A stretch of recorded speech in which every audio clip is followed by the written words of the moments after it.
When it comes to horse racing, you can never have too much information. With twinspires, you can place your bets with confidence. Whether you use handicapping insights like our Brisnet speed ratings, prime power and past performances, the guidance of our experts' top picks, or just choose a name that catches your eye. Yes! No matter how you pick your horse, bet with twinspires. And now you can race to victory with twinspires tournaments. Welcome to a special Breeders' Cup edition of the Racing Roundtable. I'm Ashley Anderson here with James Scully and Vance Hansen. Last night we had the post-position draw at Del Mar, and we're going to talk about the winners and losers of that draw. We'll also look at the morning line favorites in 5 key races and whether we're buying or selling those favorites. And then we'll finally talk about horses or races that we're excited to watch or wager this coming weekend. Before we start, we also have a $10 money back offer at twinspires. You can get up to $10 back on your win bet if your horse finishes second or third in select races at the Breeders' Cup. So opt in at twinspires and read the T's and C's on that. But let's talk about the post-position, post-position draw. And Vance, I'll start with you. Did you have any takeaways? Are there any winners or losers from the draw in your opinion? Well, I thought several of the expected heavy favorites for the weekend all drew pretty well. Lake Victoria in the Juvenile Fillies Turf, Cogburn with his outside draw in the Turf Sprint, and then Torpedo Anna in the Distaff. She'll break from post 2, and of course, as we all know, she likes to either show speed or get a pocket trip on the inside. So I thought all of them drew pretty well. In general, I'm not a big fan of making too much out of post positions. You know, you can draw the best post position in the world, but you know, if you break slow, if you get sideswiped, or if you just run into an unexpectedly biased racetrack, whether you had a good post or not isn't going to turn out very well. I think the one exception is I would be concerned about outside draw in the 3 turf races that we'll see this weekend over a mile. It's basically the 2-turn turf races. Now, we've only had 2 previous Breeders' Cups at Del Mar, but and thus the sample size is pretty small. But inside posts in these 2-turn events have been quite preferred. We had Mendelssohn, Pizza, Bianca, and Modern Games all winning from post 1. We had Space Blues winning the mile from post 2. World Approval won the mile, and Wahida won the filly and mare turf from post 5. And really the only horse to break outside in these 1-mile turf races, or up to a mile and an eighth, was Rushing Fall in the Juvenile Fillies Turf. She broke from post 11. So I think the horses that could be negatively affected if this trend continues would include New Century, who's the morning line favorite in the Juvenile Turf, and then the 2 leading U.S. contenders in the mile, Johannes and Carl Spackler, also drew outside posts. So something to consider when you're looking at all these races this weekend. Yeah, I'll say past performance. Like they say, past performance, best indicator of future success. And I agree with what Vance said about it's a small sample size, but I'm more concerned about horses breaking from inside posts in bulky fields that don't have some tactical ability, because reviewing the charts from 2017 to 2000 and in 2021, none of those horses were like deep closers. Modern Games was a big favorite, and he wasn't even in pari-mutually in the race. So, we could talk about that. But Mendelssohn sat in up close third from the inside. One thing I saw for sure were horses from outside posts running well in either first or second at both events. I got post 12 through 14 producing like 4 or 5 winners. And I know that there were, like in 2017, there were several outside posts. Even last time they ran it, the Distaff came back like 10, 11. The Turf, like top 5, there wasn't a number lower than 8 in the top 5. So, or even top 6. So all the horses breaking from post 1 to 7 didn't factor going 1.5 miles on turf that last time they ran it. We saw Corniche win the mile in the 16th juvenile from post 11.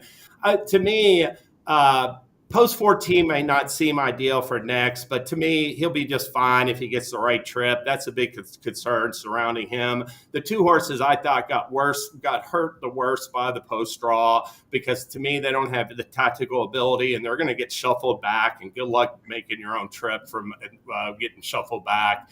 It's going to be Forever Young in the Classic. I give him no chance of winning drawing the rail. He's a slow starting type, and I expect him to be like 12th or 13th or 14th early.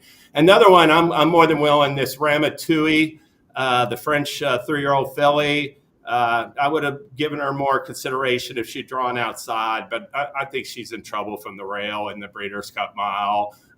So I thought those were the two draws that concerned me. I'm like zigging a little bit with everybody zagging, because like I said, horses I thought in the two previous editions at Del Mar ran really well from middle and outside post. Some of the sprint races had smaller sample sizes where they didn't even have 10 horse fields. So those races were mute from that.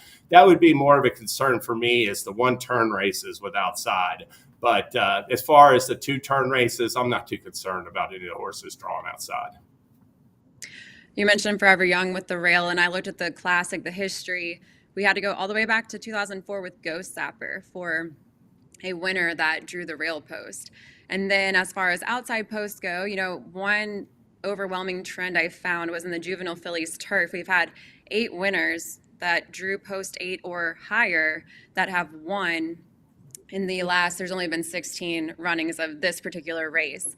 And then with the Breeders' Cup Juvenile, we've had gates 4 through 7 have produced 7 of the last 10 winners, and outside post had the other 3 winners in the last 10 years. So I'm looking at East Avenue, early pace setter type, speed right to the inside. And we'll talk about this in the next segment, but I'm not incredibly high on East Avenue here, and I actually kind of like Chancellor McPatrick from the outside, and Gaming, who is by a juvenile winner and game winner, who I actually like at a price right now in the Breeders' Cup Juvenile. But let's talk a little bit more about these morning line favorites like East Avenue and move over to our buy or sell segment of the program. And we're going to talk about 5 races. And let's start with the Breeders' Cup Juvenile. So for this, I think I'll just, 1 or 2 sentences, buy or sell, and I'll have James, you'll kick off each of these, and just real quick, we'll go James, Vance, and me for each of these. So Breeders' Cup Juvenile, we've got East Avenue at 5-2 on the rail. James, buy or sell? Buy. I mean, you referenced Ghost Sapper, he led wire to wire, and that's the way East Avenue is going. I mean, he doesn't break, then yeah, I mean, that could hurt any speed horse, but he breaks from the rail. I don't think they catch him, so I'm buying him. Vance? I think I will sell. He's going to encounter a lot more speed than he had in either of his 2 previous runs in Kentucky.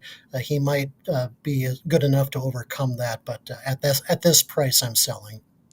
I'm selling as well. Ghost Sapper won the Classic from the rail, but in the Breeders' Cup Juvenile in the last 10 runnings, we haven't had a runner from an inside post win in any of the last 10 runnings, so I am selling as well. Let's go to the Breeders' Cup Sprint. Our morning line favorite is Federal Judge at 3-1, and that's from post 3. So James, buy or sell? I buy him from a multi-race perspective. The sprint is the biggest what have you done for me lately race in there. The form over the first 6 months of the year is really sort of often irrelevant for these sprint runners. And I'm not letting some horse that just ran a huge race, got a huge number, and pounded his rivals like Federal Judge did in the Phoenix. He won't be off my multi-race horizontal wagers. But he's not going to be my top choice. So I'm buying him a little bit, but he's not my top choice, Vance. Longtime viewers of the Roundtable will know that I have been supporting Mulligan for quite a while in this race, so Federal Judge is a sell for me. I'm with James. I'm selling as far as win wagers and playing on top in exotics, but if you're playing horizontals, you got to include him, I think. And let's talk the Breeders' Cup Mile next. We have Notable Speech at 7-2, breaking from post 6, or drew post 6. And James, are you buying or selling this morning line favorite? I'm selling him. I'm selling Notable Speech. Godolphin's 3-year run ends. I give him credit for running every other race pretty well, but I think he's vulnerable at Del Mar. I think I got Carl Spackler in the mile, and I like Johannes, and they'll be on all my tickets on top, Vance. Not a standout favorite in this race for sure, but 7-2, based on what he has done in Europe on his best day, I think it's a fair price to take on him. So I'll buy. I'm selling. His top winning mile time came 2 back, and it was 3 seconds slower than Johannes's winning time in the City of Hope mile. So I like Johannes and probably will play Carl Spackler. I think there's some longer prices too that have a chance in this race. So sell for me. And then let's go to the Breeders' Cup Turf. We have Rebels Romance at 5-2, already won this race in 2022. James, do you buy or sell? He's a buy for me for the multi-race, and I'll work him in on some bets. I mean, I think he's a little bit undervalued, at 5-2, but I definitely respect his chances. So he's a Euro that I'll have on multi-race bets, Vance. If he stays at 5-2, he's a certain buy for me. This has come up one of the weaker editions of the turf that I've seen in quite some time. His recent form lines stand out over almost anything else in the field. So 5-2, if you can get it, is a great price on this horse. A buy for me as well. He is 4 for 5 this season and 9 for 12 at the distance of 1.5 miles on the turf. I like him here a lot. So yeah, we all three are buying on this morning line favorite. And finally, in the Breeders' Cup Classic, we have City of Troy at 5-2 from post 3. James, buy or sell? I mean, I'm definitely buying him as a serious win contender. I'm going to search for a little bit of value in there. I got a couple others I'm like sort of leaning towards, but I lack a real conviction in the Classic, and I definitely respect City of Troy. So if it's one or the other, I'll say buy. Vance? He's my top selection, lukewarm top selection in the Classic, but 5-2 is still a bit low. I don't think it's guaranteed that he's going to go off as the post-time favorite here. If he happens to drift up 3-1, maybe closer to 7-2, then I would definitely be a buyer of his. But 5-2, I'm going to straddle the fence a little bit on that, even though I do think he's probably the horse to beat. I'm selling. I want to make him prove it to me on the dirt. He's never raced on the dirt. Aidan O'Brien hasn't won the Classic yet, so I'd rather try to play a longer price here in the Classic. And let's talk real quickly, too, because Fierceness is 3-1. On the morning line, Drew posts 9. I actually kind of like this spot for Fierceness. Do you all buy or sell? James, I think you already kind of said that you don't really like, Fierceness. No, I'm buying him. I've got him in the same boat okay. with City of Troy. I'm going to use City of Troy and Fierceness and 2 other horses that are a little bit more value in that race. But to me, if he had drawn inside, it would have been Fierceness never a horse that's broken from like inside post 6. You're putting him in like post 1, 2, or 3 for the first time in the Classic. It would have been a problem potentially. I love the draw in post 9, and he'll be on my tickets. Vance? Yeah, I think post 9 works to his advantage, especially if you can work out a trip similar to the ones that he had at Saratoga. So that's good for him. Not sure. Still, even though he won the Travers narrowly, I'm still not necessarily convinced 1.25 miles is his very best distance. So, I mean, you're going to have to take 3-1, 5-2, 7-2, something like that on him, no matter what your opinion of him is. One thing about him is he may need to let horses cross over and then get right to their outside because, I mean, to me, Arthur's Ride is the clear pace setter in the Breeders' Cup Classic. I mean, Bill Mott talked about it. They rode him aggressively in the Whitney. They didn't ride him aggressively. He ran like a second slower in the opening splits in the Jockey Club. He said one time it worked, the other time it didn't. We're going to ride him like we did in the Whitney. He's the speed from the outside. And, Next is out there too. So there's definitely some speed outside of Fierceness in post 9. I think I'm selling on both of those short price runners, but I do like Fierceness better than City of Troy. But I'm trying to play a bigger price. I even think maybe Newgate could be an interesting longer shot in this. Newgate's my top choice, and I'll use Highland Falls too. I mean, Highland Falls has to get faster, but he is getting faster. So it's just got to take another forward step off of a real underappreciated effort in the Jockey Club Gold Cup. I love seeing Luis Saez on him. He's not going to be far back early. He got a 126 class rating for that win last out, Highland Falls did, and that matches City of Troy's class rating. So, I mean, I think Highland Falls is a good play here too. And we'll see what kind of price we get because we're talking about 220-1 runners on the morning line right now. So, yeah, I'm excited to bet both of them and excited that you like them too, James. Don't lower the price for me, okay? All right, let's talk about, aside from those horses that we're clearly excited to wager on, Vance, who are you excited to either wager on or watch, or what race in general has you intrigued? Well, the Classic obviously is intriguing for the obvious reasons. We have America's best 3-year-old against Europe's best 3-year-old. But to me, the mile is the most fascinating race of the weekend from a sporting and betting perspective. We have a strong European representation with notable speech. Ramatuel and Porta Fortuna, a really top trio. We've got some longer shots from Japan.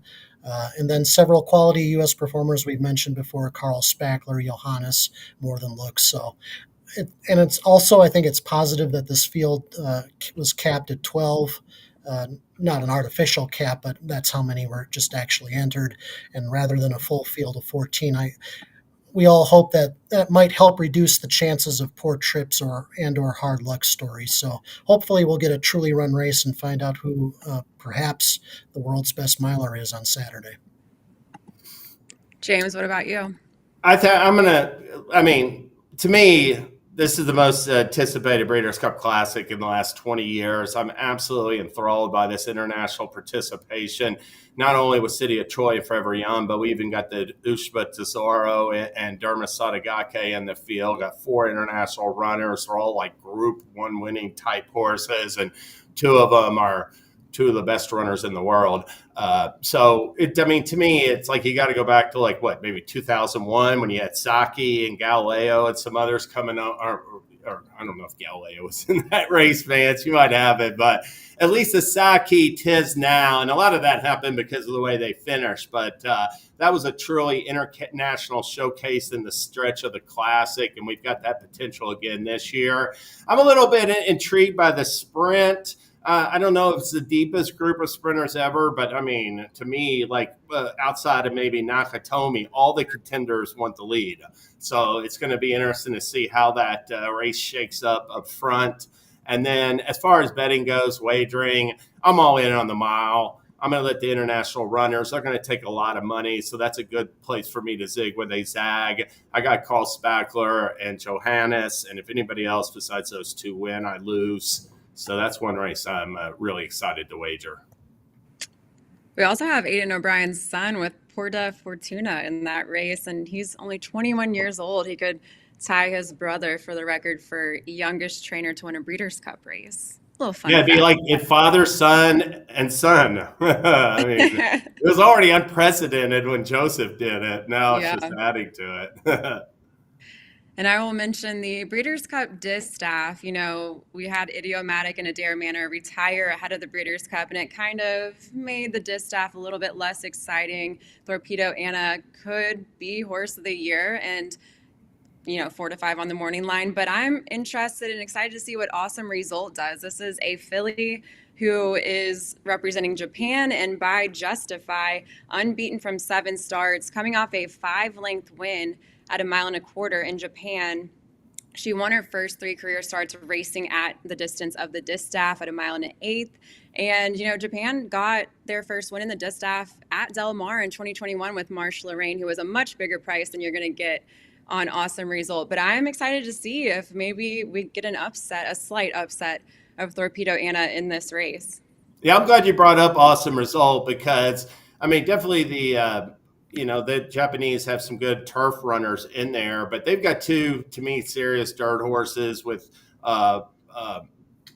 Forever Young and Awesome Result. And Awesome Result, to me, has the best chance probably of an upset of an odds-on favorite in the thing. So it's really intriguing to see if she can run up to expectations.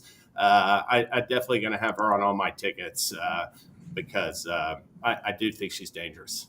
We've also got American Bikini and the Juvenile Fillies by American Pharaoh representing Japan, and has a big win not on debut, breaking her maiden in her second start. The other thing with Awesome Result I was glad you brought up was that Justify angle, because if City of Troy and Awesome Result win the distaff and the Classic, there's no there's the ads that are going to be coming out for Justify are going to be like greatest sire of all time, Yeah. It just would be an incredible accomplishment for him to sire these two international runners, come over and win our two biggest dirt races. Yeah, imagine that stud fee going forward.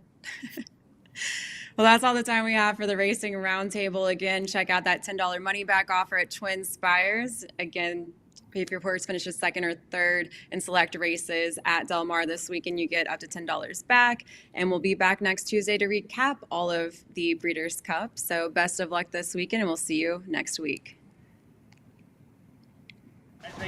When it comes to horse racing, you can never have too much information. With twinspires, you can place your bets with confidence. Whether you use handicapping insights like our Brisnet speed ratings, prime power and past performances, the guidance of our experts' top picks, or just choose a name that catches your eye. Yes! No matter how you pick your horse, bet with twinspires. And now you can race to victory with twinspires tournaments.